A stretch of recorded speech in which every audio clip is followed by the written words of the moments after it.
తాకట్లో ఉన్న బంగారాన్ని విడిపించి ఆ రోజున మార్కెట్ ధర కట్టి మిగిలిన డబ్బును మీకు అందిస్తుంది కొమ్మూరి గోల్డ్.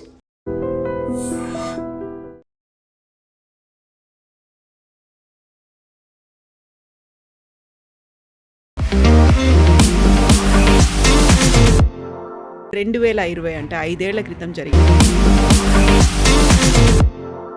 నమస్తే, నేను Kavitha. Welcome to I dream news and నిజాలు. 2020లో పౌరసత్వ సవరణ చట్టానికి వ్యతిరేకంగా ఢిల్లీలో జరిగినటువంటి అల్లర్లలో 53 మంది చనిపోతే 700 మందికి పైగా గాయపడ్డారు. అందులో పోలీస్ ఆఫీసర్ కూడా హత్య చేయబడ్డారు. ఆ కేసుకు సంబంధించి సుప్రీంకోర్టు కీలకమైనటువంటి తీర్పుని వెల్లడించింది. అందులో ఇద్దరు ఖలీద్తో పాటుగా ఇమాం బెయిల్ ఇవ్వడానికి కుదరదు అనేటువంటి తీవ్రమైనటువంటి వ్యాఖ్యలు చేసింది.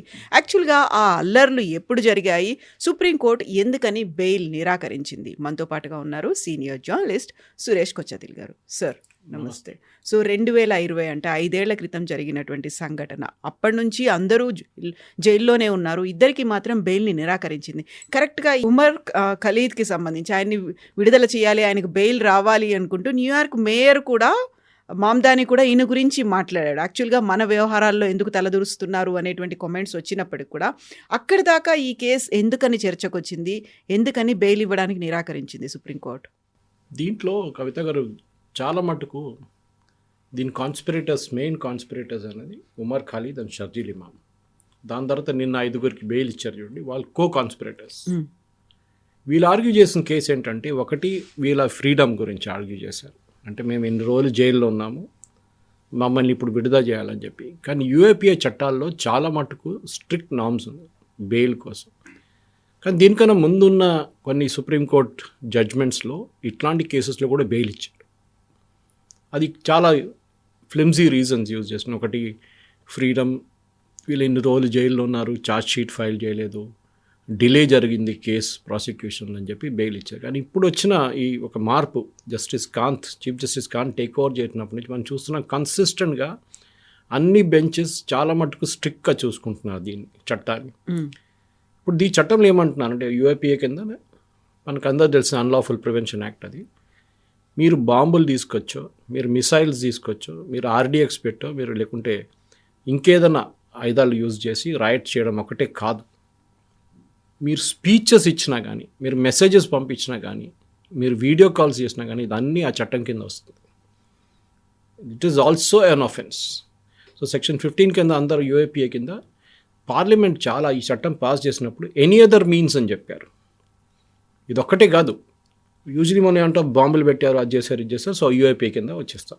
సంజయ్ దత్ అంతా మనం చూసాం, చాలా మటుకు జైల్లో గడిపారు ఆ టైంలో. ఇక AK-47 ఉందని చెప్పేసి వాడలేదు, AK-47 ఆయన దగ్గర ఉందని చెప్పేసి ఆయన జైల్లో వేసి చాలా సంవత్సరాలు జైల్లో ఉన్నారు. ఈ కేసులో చాలా క్లియర్గా సుప్రీంకోర్టు 2 జడ్జ్ బెంచ్ ఏమన్నారంటే, దిస్ ఇస్ స్పెసిఫికలీ మీరు చేసిన ఒక్కొక్క ఇన్స్టెన్స్ వాళ్ళకి చాలా క్లియర్గా పట్టుకు. ఒకటి, వీళ్ళు పెట్టిన వాట్సాప్ మెసేజెస్, ఆ గ్రూప్లో వీళ్ళొక 2 గ్రూప్స్ ఉండే, ఆ 2 గ్రూప్స్లో పెట్టిన మెసేజెస్ ఒకటి. రెండోది, వీళ్ళు చేసిన phone calls. Of course phone call ఏం జరిగిందని చెప్పలేము, కానీ ఎన్ని నిమిషాలు మాట్లాడారు ఈ కాన్స్పిరేటర్స్తో, 15 నిమిషాలు 20 నిమిషాలు మాట్లాడినంత డీటెయిల్స్ ప్రొవైడ్ చేశారు. మూడవది, వీరిచ్చిన స్పీచెస్, అది జామియా మిలియాలో ఉండొచ్చు, షహీన్ బాగ్లో ఉండొచ్చు, దాని తర్వాత జరిగిన మిగతా ప్లేస్లో ఇచ్చే స్పీచెస్ ఏమేమన్నారంటే, ఒకటి, ఢిల్లీని మొత్తం చక్కా జామ్ చేసేస్తాం, ముక్కలు చేసేస్తామని, అంటే ఢిల్లీ లోపలికి ఏం రానియం మేము, ఢిల్లీని మొత్తం బ్లాక్ చేస్తాం, క్యాపిటల్ని కంప్లీట్గా ఎకనామికలీ బ్లాకేట్ చేసేస్తాం, వెజిటబుల్స్ రాదు, మీకు కూరగాయలు రాదు, మీకు పాలు రాదు, ఏ రాదు ఢిల్లీ లోపలికి, అట్లా చేసేద్దామని చెప్పి వాళ్ళు ఓపెన్గా పిలిపించారు. ఒక హేట్ స్పీచ్ అనేది ఉంది. హేట్ కన్నా ఎక్కువ ఇట్ ఇస్ అ కాన్స్పిరసీ. ఎందుకంటే ఒక ప్రజలు, normal citizen like you or me, మనకి కావాల్సిన సరుకులు మనకు దొరకాలి, వీళ్ళెవరు ఆపడానికి? ఇది మనం ఫార్మర్స్ అజిటేషన్ టైంలో చూసాం. అప్పుడు మోదీ గవర్నమెంట్ చాలా లీనియంట్గా ఉన్నారు. బహుశా అప్పుడే స్ట్రిక్ట్ అయిపోతుంది, ప్రాబ్లం రాకపోతుండే, 53 మంది మీరు చెప్పినట్టు చనిపోకపోతుండే. వీళ్ళేమంటున్నారంటే, మేము ఒట్టే పిలిపించాం కదా, దాంతో అవుతుందా అని అన్నారు. సుప్రీంకోర్టు సైడ్ ఎస్, మీరు పిలిపించారు, దానికోసం అయింది గొడవ అంతా అని చెప్పేసి. So beyond what is been stated in UAPA, అది పార్లమెంట్ చాలా క్లియర్గా చట్టాల్లో క్లియర్గా చెప్పారు, ఇట్లాంటి దాన్ని కూడా మిమ్మల్ని ప్రాసిక్యూట్ చేయొచ్చు. సో ఫస్ట్ టైం ఒక ఇన్ఫరెన్స్ వస్తుంది చాలా మటుకు. 1 సంవత్సరం దాకా ఇంకా వీళ్ళకి బెయిల్ లేదు. After 1 year they can reapply for bail. దీంట్లో మీరు చెప్పినట్లు మమ్దాని కానీ మన దగ్గర ఉన్న లెఫ్టిస్ట్ కానీ లిబరల్స్ కానీ వీళ్ళందరికీ ఒక మెల్డౌన్ వచ్చేసింది. ఏంటి ఇది బెయిల్ ఇవ్వట్లేదు అది ఇది అని చెప్పి. కరెక్ట్, ఎందుకు ఇవ్వాలండి బెయిల్? ఎందుకు ఇవ్వాలి బెయిల్? అది అడిగారు సుప్రీంకోర్టు, అదే అడిగారు, why should you get the bail? వీళ్ళేమో సెక్షన్ 43 కింద ఆర్గ్యూ చేశారు, D43D కింద, దట్ ఫ్రీడమ్ ఆఫ్ ఎక్స్ప్రెషన్, అది ఇది, మాకు ఇన్ని రోజులు మమ్మల్ని జైల్లో ఉంచుకున్నారు, మాకు ఫ్యామిలీ ఉన్నారు, అది ఉన్నారు. So that's all fine. చనిపోయిన 53 మంది వాళ్ళకి ఎవరు చెప్పచ్చు, వాళ్ళ ఫ్యామిలీకి ఎవరు జవాబు చెప్తారు? మీరేం చేశారు ఆలోచించండి అని చెప్పి సుప్రీంకోర్టు చాలా క్లియర్గా, చాలా స్ట్రిక్ట్గా చెప్పారు. బహుశా ఈ కేసుతోని కవిత గారు not just Sharjeel Imam and Umar Khalid, ఇంకా రాబోయే కేసులో కూడా ఇది చాలా మట్టుకు ఒక మేజర్ పాయింట్గా మారిపోతుంది. ఫర్ ఎగ్జాంపుల్ మన దగ్గర ఎప్పుడు బందులు చేస్తారు సిటీలో, ఫండమెంటల్ రైట్ అంటారు వీరు. బస్సులు ఆపేస్తారు రోడ్ నడిమిట్లో, ట్రాఫిక్ దగ్గర వచ్చి జంక్షన్స్ కాడ కూర్చొని ధర్నా చేస్తారు. మనం 2 వీలర్లో ఉన్నామా, 4 వీలర్లో ఉన్నామా, మన ఆటోలో ఉన్నామా, నడుచుకుంటూ పోతాం, మొత్తం అందరూ బంద్ అయిపోతారు, అందరు ఎక్కడ మూవ్ చేయలేకపోతారు. ఈ చేస్తున్న వాళ్ళు ఏమంటారు, మా ఫండమెంటల్ రైట్ టు ప్రొటెస్ట్, మీ ఇంట్లో చేసుకోండి, ప్రాబ్లం లేదు. మీ ఇంటి చుట్టుపక్కల మొత్తం ధర్నా చేసి మీ ఇంటి లోపల ఏం పోకుండా చూసుకోండి, మీ ఇంటి వాళ్ళు బయట రాకుండా చూసుకోండి, అది ధర్నా. మిగతా పబ్లిక్కి ఇన్కన్వీనియన్స్ చేసే ధర్నా కాదు. చాలా దానికోసం మన దగ్గర ఇందిరా పార్క్ దగ్గర ఒక వెన్యూ ఇచ్చారు, మీరు అక్కడ కూర్చొని ఏమని చేసుకోండి, రోజంతా ధర్నా చేసి స్లోగన్స్ రైజ్ చేసి స్పీచ్లు ఇచ్చి ఏమని చేసుకోండి. కానీ ఇట్లాంటి పబ్లిక్ ప్లేసెస్లో వచ్చి మీరు చేయకూడదు, దట్ ఈస్ వైలేషన్ అని చెప్పి చాలా క్లియర్గా సుప్రీంకోర్టు చెప్పారు. డెఫినెట్గా ఒక క్వశ్చన్ వస్తుంది, ప్రొటెస్ట్ అనేది ఒక థిన్ లైన్, చాలా థిన్ లైన్. అది వైలెంట్ ప్రొటెస్ట్ ఏంటి, నార్మల్. ఇప్పుడు మహాత్మా గాంధీ గారు సత్యాగ్రహ చేశారు అంటారు, ఇప్పుడు అదే ఫస్ట్ ఎక్స్క్యూజ్ వస్తుంది. ఆయన చేసిన సత్యాగ్రహాలకు కూడా వైలెన్స్ అయినప్పుడు గాంధీ గారు విత్డ్రా చేసుకున్నారు, చౌరీ చౌరా ఇన్సిడెంట్ జరిగినప్పుడు మీకు గుర్తుంటుంది. ఈ withdraw the agitation because violence is not a way అన్నారు అప్పుడు కూడా. ఇది కూడా అంతే, ఇది స్టేట్ వ్యతిరేకంగా ఒక కాన్స్పిరసీ నడిచింది, చాలా క్లియర్. అది it is not an innocent పిలుపు, ఏదో చేద్దాం, బంద్ చేద్దాం, అది చేద్దాం. It is very clear. మీకు గుర్తుంటుంది, one of this 2 Sharjeel or నాకు గుర్తులేదు, Umar Khalid, they gave a స్పీచ్లో నార్త్ ఇండియా, మన ఈస్టర్న్ ఇండియా పక్కన చికెన్స్ నెక్ స్ట్రాంగిల్ చేసి ఇండియాని సపరేట్ చేసేద్దాం అని చెప్పారు. ఆలోచించండి, అదే వర్డ్స్, అదే సెంటెన్స్ ఎవరు వాడుతున్నారు ఇప్పుడు? బంగ్లాదేశ్లో ఉన్న వాళ్ళు వాడుతున్నారు. This is what it is. ఇది వీళ్ళు చేస్తున్న కుట్ర అన్నమాట. అంత ఇన్నోసెంట్ కాదు వీళ్ళు. వీళ్ళు జేఎన్యూలో చేసిన భారత్ తేరే టుకుడే హోంగే ఇన్షాల్లా ఇన్షాల్లా అని చెప్పిన మనుషులు, మోదీ తేరే ఖబర్ ఖోదేంగే అని చెప్పిన మనుషులు ఎప్పుడైనా కానీ ఈ దేశ వ్యతిరేకంగానే పనిచేస్తున్నారని చెప్పి చాలా క్లియర్గా సుప్రీంకోర్టులో నిన్న తెలిసిపోయింది. దానికి చాలా డిస్ప్యూటెడ్ ఫ్యాక్ట్స్ అని ఇప్పుడు చాలా కొంతమంది అంటారు, ఇది ఏంటంటే ఇది ఫ్రీడమ్ ఉంటుందా, ఇట్లాంటి మా మోదీ గారు వ్యతిరేకంగా మాట్లాడితే ఇదేనా అంటారు. మోదీ గారు వ్యతిరేకంగా మీరు డైలీ చేస్తుంటారు, రాహుల్ గాంధీ అయితే డైలీ చేస్తారు. దానికోసం రాహుల్ గాంధీని తీసుకెళ్ళి జైలు వేయలేదు కదా. కానీ ఈ ప్రజల్ని మీరు ప్రొవోక్ చేశారు. ఆ రోజు రైట్స్ జరిగినప్పుడు కవిత గారు మీకు గుర్తుంటుంది, ఒక పోలీస్ ఆఫీసర్ని ఒక డ్రైనేజ్ కెనాల్లో వేసి చంపారు ఆయన, చాలా దారుణంగా. ఆయన ఏం పాపం చేశారండి? కత్తిపోట్లు ఉన్నాయి చాలా వరకు. What did he do? ఎందుకంటే the hate was against the state. అంటే కంట్రీ వ్యతిరేకంగా ఉన్న కోపం వాళ్ళు పోలీస్ ఆఫీసర్స్ మిగతా వాళ్ళ మీద చూపించారు. మీరు చూసుంటారు, ఒక బిల్డింగ్ 2 అంతస్తుల పైనుంచి రాళ్ళు, పెద్ద పెద్ద బ్రిక్స్ తీసుకొని కింద ఉన్న ప్రజల మీద కొట్టారు. ఈ బ్రిక్స్ అంతా ముందే తీసుకెళ్ళి పెట్టేసుకుంటారు కదా. So it's a pre planned move ఉండే మొత్తం. ఢిల్లీలో జరిగిన ఆ particular rights was a pre planned move. దానికన్నా ముందు నేను చెప్పినట్లు ఫార్మర్స్ అజిటేషన్, ఒక టెస్టింగ్ గ్రౌండ్ ఉండే, దాని తర్వాత షహీన్ బాగ్, దాని తర్వాత ఈ జామా మిలియా, ఇక్కడ అన్నీ జరిగిన ఢిల్లీ రైట్స్లో జరిగిన గొడవ. దిస్ జడ్జ్మెంట్ చాలా మట్టుకు మనం నెగ్లెక్ట్ చేసేస్తాము. యూజువలీ 5-6 ఆర్టికల్స్ వచ్చినాయి టైమ్స్ ఆఫ్ ఇండియాలో, నేను చదివానని. దాంట్లో కూడా చాలా క్లియర్గా ఒకవైపు సోకాల్డ్ ఫ్రీడమ్ గ్యాంగ్, ఇంకొక వైపు గవర్నమెంట్ వైపు నుంచి తుషార్ మెహతా, వీళ్ళందరూ చాలా బాగా ఆర్గ్యూ చేశారు. కపిల్ సిబ్బల్ ఇట్లాంటి వాళ్ళు ఎవరు కనిపించలేదు నిన్న అక్కడ కోర్టులో.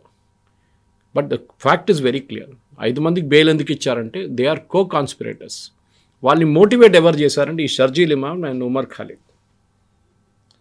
This is the warning. ఇవాళ ఇది జరుగుతున్నప్పుడే యాజ్ వీ స్పీక్ జేఎన్యూలో ఒక గొడవ నడుస్తుంది. వాళ్ళ లైబ్రరీలో ఫేస్ రికగ్నిషన్ సిస్టమ్స్ పెట్టారు ఒక 5-6 నెలల ముందు. దాన్ని ఒక 2 నెలల ముందు వీళ్ళు కొంతమంది ఈ లెఫ్టిస్ట్ యూనియన్ వాళ్ళు వచ్చి మొత్తం దాన్ని ధ్వంసం చేశారు. ఎందుకు పెట్టారు అక్కడ అంటే ఈ యూనివర్సిటీ లైబ్రరీ లోపల వాళ్ళ స్టూడెంట్స్ ఎంటర్ కావాలి, ఇంకెవరు ఎంటర్ కాకూడదు అని చెప్పేసి. ఎందుకంటే యూనివర్సిటీ లోపల ఎవడో వస్తాడో తెలియదు. ఎందుకంటే వీళ్ళు ఒకసారి యూనివర్సిటీ జాయిన్ అయితే కనయ్య కుమార్ లాంటి వాళ్ళు, ఉమర్ ఖాలిద్ లాంటి వాళ్ళు 40-50 సంవత్సరాలు అయ్యేదాకా బయటికి రారు వీళ్ళు. ఏదో ఒక కోర్స్ చేస్తూనే ఉంటారు. ముందు ఎంఏ చేస్తారు, దాని తర్వాత ఇంకొక పోస్ట్ గ్రాడ్యుయేషన్ చేస్తారు, దాని తర్వాత పిహెచ్డీ చేస్తారు, దాని తర్వాత ఇంకొక కోర్సెస్, ఒక 30 రూపాయలు హాస్టల్ ఫీజు కట్టి అక్కడే ఉంటారు వీళ్ళ జీవితంలో. యూనివర్సిటీని వదిలిపెట్టారు. ఎందుకంటే చాలా చీప్ అకామిడేషన్. ఢిల్లీలో మీకు అంత చీప్ అకామిడేషన్ ఎక్కడ దొరకదు మీకు. అండ్ అట్లాంటి అట్మాస్ఫియర్లో పోలీసు వాళ్ళు రారు, ఒక భయం ఉండదు వీళ్ళకి. సో ఇది మెయిన్ అడ్వాంటేజ్ ఉండే వీళ్ళు. కానీ వీళ్ళు మిస్యూజ్ చేసుకున్నారు దీన్ని. మన దగ్గర కూడా హైదరాబాద్ సెంట్రల్ యూనివర్సిటీలో ఇదే ఫిలాసఫీ ఉండే చాలా మటుకు, చాలా రోజులు నడిచింది అట్లనే. మన దగ్గర ఎఫ్లు ఇంగ్లీష్ అండ్ ఫారిన్ లాంగ్వేజ్ యూనివర్సిటీలో అదే ఉండే. కానీ ఇదంతా మారిపోయింది ఇప్పుడు. అక్కడ హెచ్సియూలో ఇప్పుడు ఏబీవీపీ మెజారిటీ ఉంది, ఎఫ్లూలో కూడా ఎక్కువ గొడవ లేదు. సునైనా సింగ్ వచ్చిన తర్వాత చాలా మటుకు క్లీనప్ చేశారు ఆమె. కానీ జాదవ్పూర్ యూనివర్సిటీ, జేఎన్యూ ఇట్లాంటి చాలా యూనివర్సిటీస్ ఇంకా ఈ లెఫ్టిస్ట్ డామినేషన్లోనే ఉన్నారు. ఇప్పుడు కూడా చూడండి, నిన్న బెయిల్ ఇవ్వలేదని చెప్పినప్పుడు ప్రొటెస్ట్ చేసిన అంటే by way of press note అన్నీ ఇచ్చిన ఎవరు స్టేట్మెంట్ ఇచ్చిన వాళ్ళు అందరు లెఫ్టిస్ట్ వాళ్ళు ఎక్కువ. కాంగ్రెస్ వాళ్ళు కూడా ఉన్నారు. ఎందుకంటే వాళ్ళ ఈకో సిస్టమ్ ఇది. వాళ్ళ ఈకో సిస్టమ్ నడిపిస్తున్న ఈ Sharjeel Imam and these fellows like this Umar Khalid లాంటి వాళ్ళు. అండ్ డెఫినెట్లీ సుప్రీంకోర్టు నిన్న ఇచ్చిన తీర్పులో ఇంత క్లారిటీగా పాసిబ్లీ ఎప్పుడు వాళ్ళు ఇంత క్లారిటీగా జడ్జ్మెంట్ ఇవ్వలేదు. చాలా క్లియర్గా ఇచ్చారు. అంటే మీరు డోంట్ అజ్యూమ్ దట్ బాంబులు వేస్తేనే అయిపోతుంది, that it can also happen through your words. ఎంత డ్యామేజ్ జరుగుతుంది అనేది చాలా క్లియర్గా. ఎందుకంటే మీరు ఒక బాంబు వేసేది మనిషి అయితే ఓకే, స్ట్రైట్ అవే హీజ్ గిల్టీ అని చెప్పొచ్చు. ఆర్డీఎక్స్ పెట్టినోడు ఎవడైనా కానీ, అది పుల్వామా అటాక్ లాగా. ఇది అది కాదు కదా. You're doing more damage to this. In fact the state should be strong. That is the main thing. State స్ట్రాంగ్గా ఉంటే, స్వామి వివేకానంద ఎప్పుడో చెప్పారు, స్ట్రాంగ్ స్టేట్ని రెస్పెక్ట్ చేస్తారు. మోదీ గారు భవిష్యత్తు చేసిన తప్పు అని చెప్పలేము. కానీ ఆ టైంలో ఫార్మర్స్ అజిటేషన్ టైంలో ఇదే స్ట్రిక్ట్ మెజర్ తీసుకొని ఉంటే ఆ లాస్ కూడా ఉంటుండే మన దగ్గర, ఆ చట్టాలు అట్లనే ఉంటుండే. అది కాకుండా ఈ సోకాల్డ్ ఫార్మర్స్, BMW నడిపించుకొచ్చిన ఫార్మర్స్ పంజాబ్ నుంచి, వాళ్ళని కూడా ఆ రోజు ఎర్రకోట మీద ఉన్న మన జెండాని కిందకి దింపి ఖాళిస్తాన్ ఫ్లాగ్ హాయిస్ట్ చేసిన వాళ్ళని కూడా ఈజీగా ట్యాకిల్ చేసుకోవచ్చు ఆ రోజు. కానీ దాని తర్వాత ఈ ఢిల్లీ రైట్స్ కూడా చాలా మటుకు మోదీ గవర్నమెంట్ తప్పు ఉంది దాంట్లో. ఎందుకంటే వీళ్ళు చాలా ఫ్రీడమ్ ఇచ్చారు వాళ్ళకి. లాంగ్ రోప్ అంటాం మన ఇంగ్లీష్లో. మనం చూసాం, ఒకటి తుపాకీ తీసుకొని పోలీసు వాడికి ఉత్తరంగా చూపిస్తుంది షాట్ ఒకటి ఉంది. అట్లనే జామియా మిలియా లోపల నుంచి రాళ్ళు విసరడం ఉండే. చాలా జరిగింది అట్లాంటి ఇన్సిడెంట్స్ అక్కడ.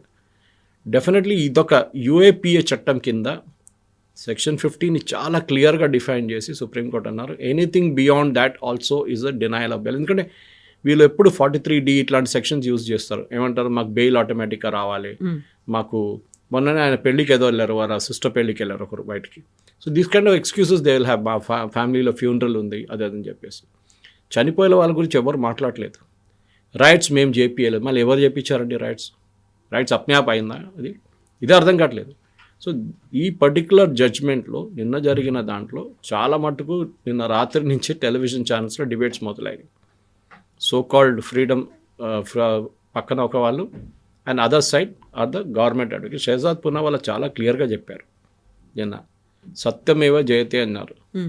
దట్ ఒక కమ్యూనిటీ కోసం మీరు ఇట్లాంటి పనులు చేస్తున్నారు. ఎందుకంటే ఎవరెవరికి బెయిల్ నిన్న వచ్చిందో వాళ్ళ 5 1 కమ్యూనిటీ నుంచి, షర్జీల్ ఇమామ్ 1 కమ్యూనిటీ అండ్ ఉమర్ ఖాలిద్ కూడా ఒకటే community. How come only 1 community is involved in this? దాంట్లో ఎందుకు ఇంకొక కమ్యూనిటీ వాళ్ళు ఇన్వాల్వ్ కాలేదు? అది చాలా పెద్ద. నిన్ననే మీరు చూసుంటారు, బెంగళూరులో ఒక ప్రొసెషన్ తీస్తున్నప్పుడు గుడికాడ ఆ ప్రొసెషన్ మీద రాళ్ళు విసిరారని చెప్పి 3 మైనర్ పిల్లల్ని పట్టుకున్నారు. ఏ ఏజ్ నుంచి బ్రెయిన్ వాషింగ్ జరుగుతుందో చూడండి, చాలా ఇంపార్టెంట్. రజాకార్ టైంలో హైదరాబాద్లో జరిగిన అత్యాచారాలు భాస్కర్ యోగి గారు బుక్లో ఉంది, రాసిన బుక్ చాలా క్లియర్గా ఇదే ఇన్సిడెన్స్ జరిగింది అప్పుడు. సో ఒక ఏం చెప్తారు, వీ కెన్ టార్గెట్ ఎనీబడి అని చెప్పేసి ఒక లైసెన్స్ వచ్చేసింది వాళ్ళు. బంగ్లాదేశ్లో చూస్తున్నాం మనం, హిందువులను ఎట్లా చంపుతున్నారు అక్కడ అని చెప్పేసి. సో ఢిల్లీలో జరిగిన ఆ హత్యాకాండంలో 2 3 కాదు 53 మంది చనిపోయారు. దాంట్లో కొంతమంది ముస్లిమ్స్ ఉన్నారు. ఆబ్వియస్లీ ఫైరింగ్ నడిచినప్పుడు ఎటువైపు నుంచి నడుస్తుంది ఫైరింగ్ అది. అండ్ ఇక్కడ కూడా మనం చూస్తున్న ఓల్డ్ సిటీలో ఎన్టీ రామారావు గారు ఉన్నదాకా నాకు గుర్తుంది, ఆయన వచ్చినప్పటి నుంచి ఇక్కడ రైట్స్ బంద్ అయింది. ఎందుకంటే ఎప్పుడైనా గణేష్ ఊరేగింపు జరిగి నెక్స్ట్ డే గణేష్ విసర్జన జరిగి నెక్స్ట్ డే కర్ఫ్యూ ఉంటుండే హైదరాబాద్లో. నేను కాలేజీలో ఉన్నప్పుడు నాకు గుర్తుంది, 3 రోజులు 4 రోజులు కర్ఫ్యూ ఉంటుండే. ఇప్పుడు చూడండి అట్లా ఏం లేదు ఇక్కడ. అట్లీస్ట్ అడ్మైర్ 1 థింగ్, మీరు ఓవైసీ గారిని ఎంతైనా తిట్టచ్చు చెప్పొచ్చు, బీజేపీ వాళ్ళు కానీ ఎవరైనా కానీ, but as a political leader ఆయనకున్న మెచ్యూరిటీ ఆయనకుంది, లేదని చెప్పలేము. ఆయన కమ్యూనిటీకి ఆయన అపీల్ చేస్తున్నాడు, that is the different thing. వాళ్ళ బ్రదర్ అయితే ఇంకా character, Akbaruddin. But Asaduddin Owaisi is far more mature in terms of his ఆయన వాళ్ళ ముస్లిమ్స్ రైట్స్ కోసం ఫైట్ చేస్తున్నారు. That is nothing wrong with that. కానీ మన సిఏ అజిటేషన్లో ఇదే అసదుద్దీన్ ఓవైసీని చూసాం, ఇంకొక రూపంలో చూసాము. ఎందుకు సిఏ అజిటేషన్ చేశారు, ఎందుకు సిఏని వ్యతిరేకించారు? Hindu, Christian, Jain, Buddhist and Parsi వాళ్ళకి పాకిస్తాన్, బంగ్లాదేశ్, ఆఫ్ఘనిస్తాన్ నుంచి వాళ్ళ మీద జరిగిన అత్యాచారాలు జరిగినప్పుడు మన దేశానికి పారిపోయి వచ్చినప్పుడు వాళ్ళకి సిటిజన్షిప్ ఇవ్వాలని చెప్పి ఒక కట్ ఆఫ్ డేట్ పెట్టేసి ఇచ్చారు. అది ఇప్పుడు కూడా ఇవ్వచ్చు సిటిజన్షిప్, నో ప్రాబ్లం. ఎవరైనా రేపు వచ్చేస్తే కూడా వాళ్ళకి ఇవ్వచ్చు. బంగ్లాదేశ్లో జరుగుతున్న ఈ అత్యాచారాలు ఎవరైనా పారిపోయి వచ్చేస్తే we have to give citizenship. అది ఎవరు చెప్పారు? మోహన్ దాస్ కరమ్చంద్ గాంధీ గారు చెప్పారు. That we owe it to them. వాళ్ళు ఎక్కడికి వెళ్తారు? హిందువులు మన దగ్గరికే రాస్తారు కదా, మనం ఇవ్వాలి, మనం చూసుకోవాలి వాళ్ళని చెప్పారు. ఈ పరిస్థితుల్లో ఇప్పుడు జరుగుతున్న ఈ ఇన్సిడెంట్స్లో 1 కాదు, 2 కాదు, 3 కాదు, నిన్న బెంగళూరులో జరిగిన ఇన్సిడెంట్ చెప్పాను చూడండి.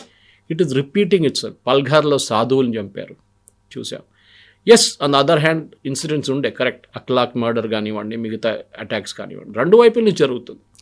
కానీ ఐన్స్టైన్ చెప్పినట్టు there is an equal and opposite reaction ఉంటుంది దానికి ఏదైనా జరుగుతున్నప్పుడు. సో డెఫినెట్గా ఢిల్లీ రైట్స్లో లా సెటిల్ అయిన తర్వాత కూడా, సుప్రీంకోర్టు నిర్ణయం ఇచ్చిన తర్వాత కూడా సుప్రీంకోర్టుని ఇప్పుడు క్రిటిసైజ్ చేస్తున్నారు. జడ్జి మీద ఒక్కొక్క ఆరోపణలు చేస్తున్నారు. సో వాళ్ళందరూ రైట్ వింగ్ కోసం వర్క్ చేస్తున్నారు, లేకుంటే ప్రధానమంత్రి మోదీ చెప్పినట్టుగా వింటున్నారు అనేది ముందు నుంచి ఉంది కదా. రిటైర్ అయిన తప్ప మోదీ గారు ఏదో పోస్ట్ ఇస్తారంట వాళ్ళకి. ఇదే జడ్జెస్ నిన్న బెయిల్ ఇచ్చారనుకోండి, హైపోథెటికల్ సిచ్యువేషన్, బెయిల్ ఇచ్చిన అనుకోండి, బెయిల్ ఇచ్చేసారు, వాళ్ళు బెయిల్లో బయటకు వస్తే అప్పుడు ఇమ్మీడియట్గా వీళ్ళని 7/7కి తీసుకెళ్ళి వీళ్ళు ఇట్లాంటి జడ్జెస్ మన దగ్గర ఇంకా కావాలి చాలామంది అంటారు. ఇండిపెండెంట్గా యాక్ట్ చేస్తారు. చూడండి ఎంత భయం లేకుండా మోదీ గారు వ్యతిరేకంగా జడ్జిమెంట్ ఇచ్చారని. It is a question of law here, చాలా క్లియర్. యూఏపీఏ చట్టం తీసుకొచ్చింది కాంగ్రెస్ వాళ్ళు, బీజేపీ కాదు. ఇదే పి చిదంబరం తీసుకొచ్చిన చట్టం ఇది. ఆ చట్టం కింద ఉన్న లాని ఇంటర్ప్రిట్ చేస్తున్నారు సుప్రీంకోర్టు, అంత ఇంకేం చేయలేదు. That there can be beyond what is been stated అని చాలా క్లియర్లో సెక్షన్ 15లో చెప్పారు. అది స్టేట్ చేసి దాని వ్యతిరేకంగానే జడ్జిమెంట్ ఇచ్చారు. అప్పుడు దీంట్లో ఏ తప్పు లేదు. ఎక్కడైనా కానీ డౌట్ ఉంటే వీళ్ళకి 1 సంవత్సరం తర్వాత మళ్ళీ బెయిల్కి అప్లై చేయొచ్చు అని చెప్పి సుప్రీంకోర్టు చాలా క్లియర్గా చెప్పింది. సో అక్కడ freedom of expression, freedom of స్పీచ్కి ఒక కర్టైల్ అనేది అవుతుంది అనే దాంతో పాటుగా ఇప్పుడు రైట్ వింగ్, లెఫ్ట్ వింగ్ అనేది చాలా క్లియర్గా డివిజన్ కనిపించింది. మీరు చెప్పినట్టుగా అక్లాక్ మర్డర్ కావచ్చు, లేకుంటే ఆవు మాంసాన్ని సరఫరా చేస్తున్నారు అనుకుంటూ జరిగినటువంటి లించింగ్, ఇవన్నీ ఉన్నాయి. వాటిని ఎందుకు కన్సిడర్ చెయ్యట్లేదు? ఇప్పుడు ఈ ఢిల్లీలో సిఏకి ఆపోజిట్గా జరిగినటువంటి ర్యాలీల మీద ఇంత పెద్ద ఫోకస్ పెట్టినప్పుడు దాన్ని కూడా చేయాలి కదా. అక్కడ మైనారిటీలు అనే వాళ్ళు ఉన్నారు, ముస్లింలని మనం ఇప్పటికీ సప్రెస్ చేస్తున్నాము, అలాంటి ప్లేసెస్ ఇంకా ఉన్నాయి, ఒక డామినెన్స్ అనేది కనిపిస్తుంది. వాళ్ళకు ఒక వాయిస్ వినడానికి ఒక వేదిక కావాలి అనేది కూడా ఉంటుంది, డెఫినెట్గా ఉంటుంది, దాంట్లో డౌట్ లేదు. అక్లాక్ మర్డర్ కానివ్వండి, ఏదైనా జరిగిన దాంట్లో డెఫినెట్గా లీగల్ యాక్షన్ నడుస్తుంది, ఎక్కడ ఆగలేదు. కానీ అక్కడ ఒకరు చనిపోయారు, ఇక్కడ 53 మంది చనిపోయారు. స్టాలిన్ చెప్పారు, ఒరిజినల్ స్టాలిన్, మన డూప్లికేట్ చెన్నై స్టాలిన్ కాదు, రష్యన్ స్టాలిన్ ఒక స్టేట్మెంట్ ఒకసారి ఇచ్చారు, కొటేషన్ ఉంది ఆయన పేరు మీద. Single death is a tragedy, a million is a statistics అని. ఒకరు చనిపోతే అది ట్రాజడీ, వేలాది మంది చనిపోతే అది స్టాటిస్టిక్స్ అయిపోతుంది. ఇదే సంగతి ఇక్కడ కూడా. 53 మంది చనిపోయినప్పుడు ఎవరు మాట్లాడలేదు వాళ్ళ కోసం. గుజరాత్లో 2000 మంది చనిపోయారని చెప్పి, దాంట్లో హిందువులు కూడా ఉన్నారు కదా. హిందువులు ఎట్లా చనిపోయారండి? ఇక్కడ పోలీస్ ఫైరింగ్ జరిగింది. ఈ కాంగ్రెస్ వాళ్ళు చెప్తూనే ఉంటారు మర్డర్ గుజరాత్ మోదీ అని చెప్పి. 3500 కన్నా ఎక్కువ సిఖ్స్ని 1984లో ఢిల్లీలో చాలా దారుణ పరిస్థితులు చంపిన వాళ్ళు ఎవరండి? ఇదే కాంగ్రెస్ వాళ్ళు కదా. సజ్జన్ కుమార్, హెచ్కేఎల్ భగత్, అజయ్ మాకన్, కమల్ నాథ్, వీళ్ళే చేశారు కదా. అది కూడా కాంగ్రెస్ లీడర్స్. ఆలోచించండి, ఏదో వర్కర్స్ కాదు. ఏం తప్పు చేశారండి ఆ సిక్స్? సరే, ఇందిరాగాంధీని చంపిన 2 బాడీ గార్డ్స్ వేర్ 6. చిత్పవన్ బ్రాహ్మిన్స్ చంపారు. గోడ్సే మహాత్మా గాంధీని చంపిన తర్వాత, అప్పుడు జరిగిన హత్య తర్వాత ముంబైలో మహారాష్ట్ర ఉన్న బ్రాహ్మిన్స్ని చంపారు చిత్పవన్ బ్రాహ్మిన్. ఎందుకండి? వాళ్ళేం తప్పు చేశారంట? సో ఎటువైపైనా జరుగుతున్నప్పుడు one thing we should really, చాలా మటుకు మనం హిందూ రిలీజియన్ ఒకటి అప్రిషియేట్ చేసుకోవాలి. ఎక్కడ చెప్పలేదు కాఫిర్లు ఉన్నారు వాళ్ళని చంపండి అని ఎక్కడ చెప్పలేదు. సరే, ఈ గౌమాంస ఇష్యూలో చాలా మటుకు మీరు నార్త్ ఇండియాకి వెళ్తే చాలా ఏం చెప్తారు, ఒక ఫీలింగ్ ఉంది అక్కడ, దాన్ని లేదని చెప్పలేము మనం. కుంభమేళా జరిగినప్పుడు కానీ ఎట్లాంటి రిలీజియస్ నవరాత్రి టైంలో మీట్ సర్వ్ చేయకూడదు. ఇప్పుడు కొత్తగా హిందువులు రాకూడదు అని చెప్పి ఐ థింక్ ఉత్తరాఖండ్లో ఎక్కడో కొత్త చట్టం వస్తుంది, ఏదో ఫెస్టివల్ మేళాలి రాకూడదని చెప్పేసి. అట్లా నడుస్తూనే ఉంటుంది. అది that is the part of it. కానీ ఎక్కడైనా ఇప్పుడు చూడండి, నా దగ్గర ఎప్పుడు అడుగుతారు, సురేష్ గారు మీరు కేరళ నుంచి కదా, అక్కడ బీఫ్ సర్వ్ చేస్తారు కదా అంటే నేను చెప్పాను ఎస్, కానీ it's Kiara beef, it is not beef. అంటే ఆవు మాంసం కాదు, ఇట్ ఇస్ బఫెల్లో మీట్. చాలా డిఫరెన్స్ ఉంటుంది దానికి. ఇది చెప్పినప్పుడు అట్లానా. నార్త్ ఈస్ట్ చూడండి, నార్త్ ఈస్ట్లో కూడా బీఫ్ సర్వ్ అవుతుంది. అక్కడ బీజేపీ గవర్నమెంట్ ఉన్నారు కదా కొన్ని స్టేట్స్లో, నాగాల్యాండ్ లాంటి స్టేట్స్లో beef is a very common thing. మీరు ఎక్కడైనా కానీ ఇప్పుడు ఒక ముస్లింకి పోర్క్ అనేది ఎట్లా వ్యతిరేకం ఉంటుందో హిందూస్కి బీఫ్ కూడా అంతే వ్యతిరేకం. సింపుల్. ఎక్కడున్నా ఇప్పుడు మీరు ఒక ఇస్లామిక్ స్టేట్కి వెళ్ళి now today even in the Gulf states pork is sold. మీరు పెద్ద పెద్ద సూపర్ మార్కెట్ సపరేట్ సెక్షన్ ఉంటుంది దానికి. ఎందుకంటే అక్కడ చాలామంది యూరోపియన్స్ ఉంటారు, వాళ్ళకి సలామీ కావాలి, వాళ్ళకి పొద్దున పోర్క్ ప్రోడక్ట్స్ కావాలి, వాళ్ళు తీసుకుంటారు. So they have also change చేయలేదని కాదు. కానీ మన దగ్గర ఇప్పుడు కూడా ఈ ఢిల్లీలో జరిగిన హత్యలు ఎందుకు జరిగింది అది మనం ముందు అనలైజ్ చేయాల్సి ఉంటుంది. అక్కడ ఏ సిచ్యువేషన్ లేకుండా అట్లాంటిది దాన్ని క్రియేట్ చేశారు వీళ్ళు. ఈ షర్జీల్ ఇమామ్ కానీ ఈ ఉమర్ ఖాలిద్ లాంటి వాళ్ళు క్రియేట్ చేశారు సిచ్యువేషన్. అక్కడ వాళ్ళు ప్రొవోక్ చేశారు. దీనికి ఒక లెబారెటరీగా జేఎన్యూగా ఉండిపోయింది అక్కడ. దీనికన్నా ముందు కూడా చూసాం, మన సిఆర్పిఎఫ్ జవాన్లు నక్సలైట్ చంపినప్పుడు 70 మందిని జేఎన్యూలో పండుగ చేసుకున్నారు. ఆ రోజు ఊరేగింపు తీశారు, వాళ్ళు సెలబ్రేట్ చేశారు. వాళ్ళు ఎవరు చేస్తారంటే ఇట్లాంటి unless they are anti nationals. Anti nationals అని చాలా సింపుల్ వర్డ్, అది ట్రైటర్స్ అని చెప్తాను నేను. They are traitors to the nation. So ఇట్లాంటి వాళ్ళు చేసిన దాంట్లో వీళ్ళు ఏమనుకున్నారంటే ఈజీగా మాకు బెయిల్ వచ్చేస్తుందిలే, ఏమవుతుంది, కపిల్ సిబ్బల్, అభిషేక్ మను సింఘ్వి, ఇందిరా జైసింగ్ ఇట్లాంటి చాలామంది ఉన్నారు, కాలిన్ గొన్సాల్విస్, ప్రశాంత్ భూషణ్, మాకు వచ్చి బెయిల్ ఇప్పిస్తారు. నిన్న కూడా ఒక అడ్వకేట్, వాళ్ళ రిప్రజెంట్ చేస్తున్న ఒక అడ్వకేట్ చెప్పారు 15 నిమిషాలు ఆర్గ్యూ చేస్తే బెయిల్ ఇచ్చేస్తారు వీళ్ళకని చెప్పి.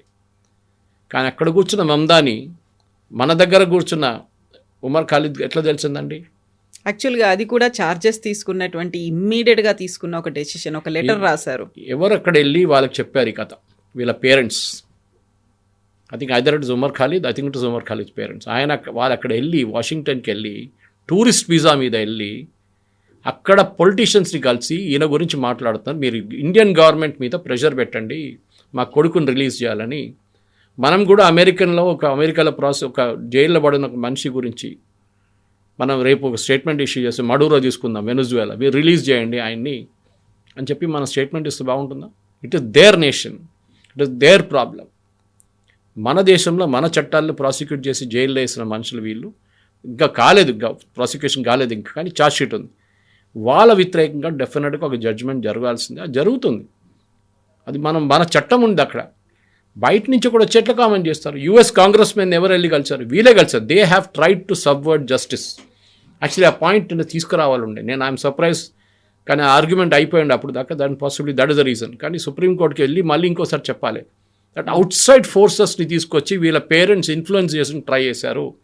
మన దేశ ఇమేజ్ బయట మోదీ అంటే ఒక పెద్ద డిక్టేటర్ అని చూపించడానికి వీళ్ళ పేరెంట్స్ చేసిన కుట్ర, ఈ ఉమర్ ఖాలిద్, షర్జీల్ ఇమామ్ వాళ్ళ పేరెంట్స్ చేసిన కుట్ర కూడా we should bring it to the fourth. అయితే ఇలాంటి ఇన్సిడెంట్స్ గతంలో కూడా మనం చూసాము. ఫార్మర్స్ యాక్ట్స్ తీసుకొచ్చినప్పుడు రిహానా లాంటి వాళ్ళు, మలాలా లాంటి వాళ్ళు కూడా రెస్పాండ్ అయ్యారు. వీఆర్ విత్ ఫార్మర్స్ అనేవి చెప్పారు. అదంటే ఒక సాలిడారిటీ, ఒక సంఘీభావాన్ని ప్రకటించినట్టుగా ఉంటుంది. కానీ మన దేశానికి వ్యతిరేకంగా వాళ్ళు ఎక్కడో కూర్చొని మాట్లాడినట్టు ఉంటుంది. జస్ట్ లైక్ మామ్దాని కూడా అలాగే చేశారు. ఎవరైతే వీళ్ళని బాధితులుగా ఫీల్ అయ్యారేమో, ఇప్పుడు సుప్రీంకోర్టు చెప్పిన తర్వాత అలా రెస్పాండ్ అవుతే we can argue. But we parents వెళ్ళారు, కలిసారు కాబట్టి ఒక సాలిడారిటీ కింద మాట్లాడి ఉంటారేమో అనేది ఒక భావన ఉంది కదా. మన ఆస్ట్రేలియా బాండీ బీచ్లో జరిగిన షూటింగ్ మీకు గుర్తుంటుంది కవిత గారు. బాండీ బీచ్ షూటింగ్ జరిగినప్పుడు కండమ్ చేసిన మనిషి మమ్దాని. ఈ సెడ్ ఇట్స్ అట్రాషియస్, అట్లాంటి జరగకూడదు అది ఇది అని చెప్పి. ఇక్కడ 53 మందిని చంపారు వీళ్ళు. డైరెక్ట్ చంపలేదు, సుప్రీంకోర్టు చాలా క్లియర్గా చెప్పారు, ఇండైరెక్ట్లీ దే డిడ్ ఇట్. అప్పుడు ఆయనకి స్టేట్మెంట్ తెలియదా? ఈ 53 మంది చనిపోయిన వాళ్ళ ఫ్యామిలీస్ అడగాలి వీళ్ళ దగ్గర. They should question Mamdani, they should question that US law makers 4-5 ఎవరో స్టేట్మెంట్ ఇచ్చారు, వాళ్ళని అడగాలి. మీ దేశంలో ఇది జరిగితే, మేము బయట నుంచి మీ దేశంలో జరిగిన దాని మీద కామెంట్ చేస్తే మీకు ఎట్లా అనిపిస్తుంది? అప్పుడు మా దేశంలో 53 మంది చంపేశారు, పోలీస్ ఆఫీసర్ని చంపారు, ఎవరు చేశారు ఇదంతా? అదే మీ దేశంలో జరిగితే ఒక్కరైనా చనిపోతే మీరు పెద్ద ఇష్యూ చేస్తారు దాన్ని. మీరెవరు ఇండియా నుంచి కామెంట్ చేయడానికి మా మీద అని అడుగుతారు. మేము కూడా అదే అడుగుతున్నాం, మీరెవరండి మా దేశంలో జరిగిన దాని మీద కామెంట్ చేయడానికి అడుగుతున్నాం మేము. అది ఇలాన్ ఒమర్ ఉండొచ్చు, అది మందాని ఉండొచ్చు, ఇంకెవరైనా ఉండొచ్చు. They have no right to comment on what is happening in our country. వాళ్ళు హ్యూమన్ రైట్స్ గురించి మాట్లాడు, వాళ్ళ కంట్రీలో ఉన్న హ్యూమన్ రైట్స్ ముందు చూసుకోమని చెప్పండి. వాళ్ళు అక్కడ డిస్క్రిమినేషన్ గురించి మాట్లాడతారు.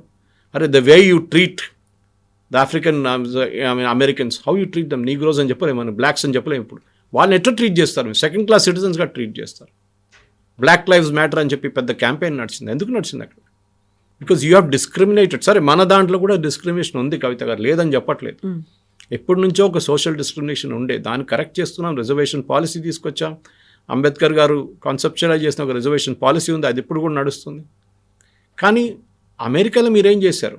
డైవర్సిటీ చెప్పి వాళ్ళు పెద్దగా బ్లాక్స్ని రిక్రూట్ చేయడం, లాటిన్ అమెరికన్స్ రిక్రూట్ చేయడం, గేస్ రిక్రూట్ చేయడం అన్నీ పెట్టారు ప్రీవియస్ అడ్మినిస్ట్రేషన్. ట్రంప్ రాగానే ఏం చేశారు? మొత్తం తీసి పడేశాడు. నో డథింగ్ డూయింగ్ అని చెప్పేసి. ఎల్జీబీటీ లేదు, ఏం లేదు.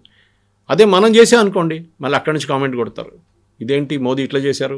ఇప్పుడు మనం బంగ్లాదేశ్లో ఉన్నటువంటి హిందువుల గురించి మాట్లాడుతున్నాం కదా, మరి మనం ఎందుకు మాట్లాడుతున్నాం? అది ఆ దేశంలో జరుగుతున్న సంఘటన. That's a good question. Yes, Bangladesh ఉన్న హిందువులు ఎవరు?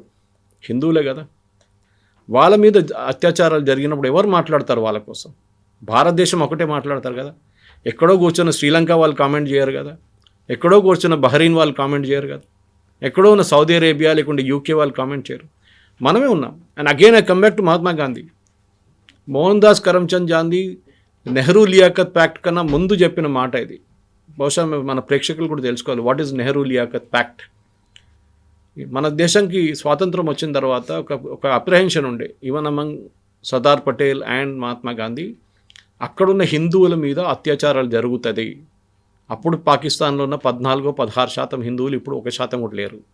వాళ్ళ మీద అత్యాచారాలు జరిగితే వాళ్ళు ఎక్కడికి వెళ్తారు, వాళ్ళ మీద వాళ్ళ ప్రొటెక్షన్ ఎవరు ఇస్తారని చెప్పి నెహ్రూ, జవహర్లాల్ నెహ్రూ అండ్ అప్పుడున్న పాకిస్తాన్ ప్రధానమంత్రి లియాఖత్ అలీ ఒక సంతకం పెట్టారు ఒక డాక్యుమెంట్ మీద. మేము మా దగ్గర ఉన్న మైనారిటీస్ మేము చూసుకుంటాము, మీరు మీ వైపు ఉన్న మైనారిటీస్. మన దగ్గర ముస్లిం పాపులేషన్ ఎంత ఉంది చూడండి. మన ఫ్రీడమ్ వచ్చినప్పుడు 47లో ఎంత ఉండే, ఇప్పుడు ఎంత ఉంది చూడండి, ఆల్మోస్ట్ డబుల్ అయిపోయింది. వాళ్ళ దగ్గర ఉన్న 14% 1% అయింది. బంగ్లాదేశ్లో కూడా అదే సంగతి. So Bangladesh was a part of Pakistan, east Pakistan ఉండే. పాకిస్తాన్ వాళ్ళ సంతకం పెట్టిన దాని మీద ఏం చెప్తారు, they didn't even care for it. Liaquat Ali పోయిన తర్వాత పక్కన పడేశారు కచ్చర డబ్బులు. అది because they are not able to protect. మనం సంతకం పెట్టిన డాక్యుమెంట్ ఇప్పుడు కూడా వ్యాలిడ్గా ఉంది Kavitha garu. They are suppose to protect their minorities. వాళ్ళేమంటారు, అరే మీ ఇండియాలో కూడా మీరు ముస్లిమ్స్ మీద అటాక్ చేస్తున్నారు. అరే మా ముస్లిమ్స్ మేము చూసుకుంటాం నాయన, ఇక్కడ లా ఉంది, ఇక్కడ చట్టాలు ఉన్నాయి, అన్నీ ఉన్నాయి. అక్కడ ఏం జరుగుతుంది బంగ్లాదేశ్లో? Just you look at your population, that is enough. ముందు హిందువులు ఎంతమంది ఉన్నారు, ఇప్పుడు ఎంతమంది ఉన్నారు చూడండి, అక్కడే తెలిసిపోతుంది. ఇప్పుడు కొంతమంది 1 కోటి మంది హిందువులు ఉన్నారు. నాకైతే డౌట్ ఉంది, మీరు ఒక 40 లక్షలు 30 లక్షలు ఉండొచ్చు అంతే బంగ్లాదేశ్. మిగతా అందరూ పారిపోయారు. ఎందుకు? ముస్లిమ్స్ పారిపోయి ఇక్కడికి వచ్చారు కదా 71 వార్ తర్వాత. మనం చూసాం వెస్ట్ బెంగాల్ మొత్తం వాళ్ళే కదా, అస్సాం వైపు కూడా వాళ్ళే, నార్త్ అస్సాంలో. ఈ పర్టికులర్ ఇన్స్టెన్స్లో నెహ్రూ లియాఖత్ అలీ ప్యాక్ట్ ఫెయిల్ అయింది, కంప్లీట్లీ ఫెయిల్ అయింది పాకిస్తాన్ వైపు నుంచి. మనం still we are holding on to that pact. మనం ఇప్పుడు కూడా చూసి పాకిస్తాన్ క్రికెట్ టీంలో ఎంతమంది ముస్లిమ్స్ ఉన్నారని అడుగుతారు. ఒక టైంలో అడిగారు ఎంతమంది హిందువులు ఉన్నారని అడిగారు. ఒకరుండే డానిష్ మళ్ళీ పక్కన వెళ్ళిపోయింది ఎక్కడికో. మన వైపు ఉండే కదా, ఇప్పుడు కూడా ఉన్నారు కదా మన దాంట్లో క్రికెట్ టీంలో. క్రికెట్ ఎందుకు, అన్ని స్పోర్ట్స్లో ఉన్నారు కదా. వాళ్ళ దగ్గర దెర్స్ అ డిస్క్రిమినేషన్ టోటలీ. అది మనం డెఫినెట్గా బంగ్లాదేశ్లో జరిగిన హిందువుల మీద జరిగిన హత్యను మనం కాకుండా ఇంకెవరు మాట్లాడతాం. This is what M K Gandhi said. మనం హిందువులు మన దేశంలో ఉన్న ఇక్కడ ఉన్న వాళ్ళే కాపాడుకోలే, వాళ్ళని కూడా వాళ్ళకి ఏదైనా ప్రాబ్లం ఉంటే పిలిపించుకోండి ఇక్కడికి, మన దేశానికి తీసుకురండి అని చెప్పింది మనిషి మోహన్ దాస్ కరమ్చంద్ గాంధీ. దాన్ని వ్యతిరేకించారు కాంగ్రెస్ వాళ్ళు సిఏఏ వచ్చినప్పుడు. ఆలోచించండి, they cannot be bigger irony than this. So గతంలో సోషల్ మీడియాలో ఒక హ్యాష్ట్యాగ్ ట్రెండ్ అయింది, ఆల్ ఐస్ ఆన్ గాజా, ఇలాంటివన్నీ అయ్యాయి. ఈసారి అలాంటి సెలబ్రిటీస్ ఎవ్వరూ బంగ్లాదేశ్ గురించి ఎందుకు మాట్లాడట్లేదు అనేటువంటి ఒక క్రిటిసిజం కూడా వచ్చింది. సో ఇక్కడే మనకి డబుల్ నామ్స్ అనేవి కనిపిస్తున్నాయా, లేకుంటే డబుల్ స్టాండర్డ్స్ అనేవి ఉన్నాయా అనేది ఉంది. ఒకదానికేమో రెస్పాండ్ అవ్వాలి, ఒకదానికేమో రెస్పాండ్ అవ్వద్దు. ఇక్కడ క్లియర్ స్ప్లిట్ అనేది అక్కడ కనిపిస్తుంది, ఒక డివిజన్ అనేది ఉంది. మనకంటూ కూడా ఒక స్వేచ్ఛనో లేకుంటే మనకంటూ ఒక ఫ్రీడమ్ అనేది ఉంటుంది, దేనికి రెస్పాండ్ అవ్వాలి, దేనికి రెస్పాండ్ అవ్వద్దు. మనకంటూ ఒక వ్యక్తిగతంగా ఉండేదాన్ని కూడా ఇంకొకరు మన మీద ప్రెషరైజ్ చేయడం ఎందుకని అనేది. ఇది ఉర్దూవుడ్ అంటారు, మన బాలీవుడ్ పేరు మార్చి ఎవరో ఉర్దూవుడ్ చేసేస్తారు. ఎందుకంటే వీళ్ళు ఎప్పుడు చూపిస్తారు ఏంటంటే పాకిస్తాన్లో ఉన్న వాళ్ళ ఆర్మీ వల్ల చాలా అందరూ మంచిగా ఉంటారు. జవాన్ కానీ ఏ సినిమా కానీ మీరు తీసుకోండి, ఇప్పుడు లేటెస్ట్ ఈవెన్ 21లో కూడా నేను సినిమా చూడాలనుకున్నాను నేను. ఎందుకంటే second lieutenant Arun Khetarpal photo మా దగ్గర మా ఏరియాలో కాలనీలో బొలారం వైపు వెళ్తే మీరు ఆర్మీ ఏరియాలో ప్రతి చోట్ల ఆయన పిక్చర్ ఒకటి ఉంటుంది. సరే సినిమా చూద్దాం అనుకుంటే అప్పుడు చాలామంది చెప్పారు అక్కడ ధర్మేంద్ర వీళ్ళందరూ కలిసి పాకిస్తాన్ని చాలా పెద్ద ఆర్మీ చాలా మంచోళ్ళని చూపించారు, మనం మొత్తం చెడ్డోళ్ళని చూపించారు. ఆలోచించండి. కరెక్ట్. ఆ దురంధర్ సినిమాలో ఒక డైలాగ్ ఉంది, హిందుస్థాన్కి దుష్మన్ హిందుస్థానీ హే, పాకిస్తాన్ సో దూసరే నంబర్ పే ఆతా అని. మనమే మన కంట్రీలో వీఆర్ ద బిగ్గెస్ట్ ట్రైటర్స్. మీరు అడిగిన దానికి ఇదే all eyes on Gaza, all eyes on Rafah అని చెప్పిన మనుషులు ఈవెన్ కేరళలో మా దగ్గర ఉన్న ఫిలిం స్టార్స్ చాలామంది పెట్టారు ట్వీట్. బంగ్లాదేశ్లో జరిగిన తర్వాత ఒక్కడు కూడా పెట్టలేదు, ఒక్క 2-3 చేశారు అంతే. That too they have a Hindu leaning దానికోసం. మిగతా ఎవ్వరు మాట్లాడలేదు దాని గురించి, because they are not comfortable with it. బంగ్లాదేశ్లో జరిగిన అత్యాచారాల మీద కేరళలో ఉన్న కాంగ్రెస్ పార్టీ ఒక్క మాట మాట్లాడలేదు, ఎందుకంటే అక్కడ పక్కన ముస్లిం లీగ్ ఉన్నారు, వాళ్ళు అంతే కథం, రేపు ఓట్లు రావు వాళ్ళకి. అక్కడ హిందువులు సస్తారు, కుక్కలు సస్తున్నారు, కానీ వాళ్ళకి ప్రాబ్లం లేదు కాంగ్రెస్ వాళ్ళకి. అదే టైంలో ఉత్తరప్రదేశ్లో ఒక లించింగ్ జరిగితే నెక్స్ట్ డే న్యూస్, ఛత్తీస్గఢ్లో కొన్ని నన్స్ని అటాక్ చేశారని చెప్పి ఎవడో విహెచ్పి వాళ్ళు చేశారని చెప్పి పెద్ద గొడవ అక్కడ న్యూస్లో పొద్దున్నీ సాయంత్రం దాకా అదే ఉంటుంది. కానీ బంగ్లాదేశ్లో జరిగిందో హిందువులు చంపారా, దాట్స్ ఓకే, ఆ యాటిట్యూడ్ ఉంది. This a tragedy, not just in Kerala, మనం బాలీవుడ్లో కూడా ఇదే ఉంది, సెలబ్రిటీ వరల్డ్లో కూడా ఉంది. ఫ్యాషనబుల్ అది. All eyes and Rafah Gaza అనగానే ఇంటర్నేషనల్ మీడియా మీరు పికప్ చేస్తుంది, మిమ్మల్ని చాలా పెద్ద వాళ్ళని చూపిస్తారు. That is exactly what they want. వాళ్ళకి కావాల్సింది ఇంటర్నేషనల్ రికగ్నిషన్. నేషనల్ అవార్డు సరిపోదు, national award is useless. Oscar రావాలి, లేకుంటే గ్రామీ రావాలి.